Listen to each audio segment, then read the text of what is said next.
विकास लवांडे गेले अनेक दिवस आपण जर बघितलं असेल तर वारकरी संप्रदायामध्ये जी काही लोकांनी म्हणजे खरं तर मनुवादी लोकांनी जी घुसखोरी केली आहे त्याच्या विरोधात बोलत होते। वारकरी संप्रदायामध्ये आणि संतांच्या विचाराने चालणारे जे खरे वारकरी आहेत त्यांच्या मनामध्ये एक विषय असतो, जर तुम्हाला विचार पटले नाही तर त्याच्यावर चर्चा केली पाहिजे। हे आधीच्या महान संतांनी सुद्धा आपल्याला सांगितलं पाहिजे। आता हा जो भोंदू काय नाव त्याचं भंडारे, आता हा आला कुठून, त्याला काय कळतं?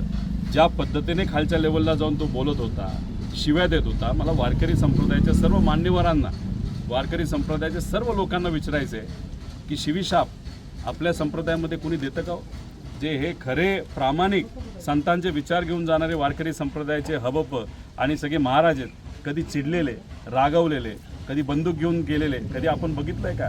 मग अशा भोंदू बाबाला जर आपण स्वीकारत असू, त्याला मोठं करत असू, तर ह्याली कुठेतरी संतांचे विचार हे पायाखाली तोडवले जातात असं आपल्याला म्हणावं लागेल। आणि हा जो भोंदू म्हणतो ना आमचे गुरुवर्य या गुरुवर्यांनी आळंदीमध्ये आणि नागपूरमध्ये एक अशी शाळा घातली जिथं बहुजन समाजाच्या मुलांना एंट्री नाही।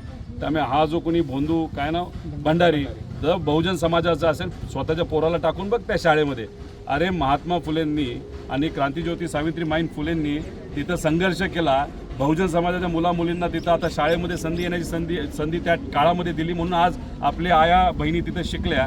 आणि त्याच तुझ्या गुरुवर्याने बहुजन समाजाच्या लोकांना तिथं यायला परवानगी दिली नाही। याच्यावरूनच कळतं की तुम्ही प्रतिगामी आणि तुम्ही मनुवादी विचाराचे आहेत। आम्ही खंडन करतो।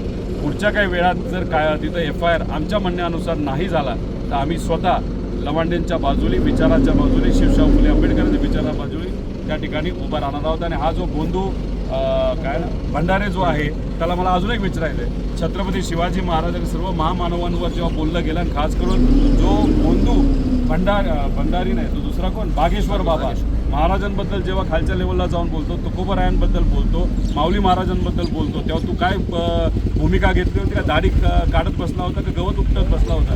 हे लोकांना त्या ठिकाणी तू सांगावं।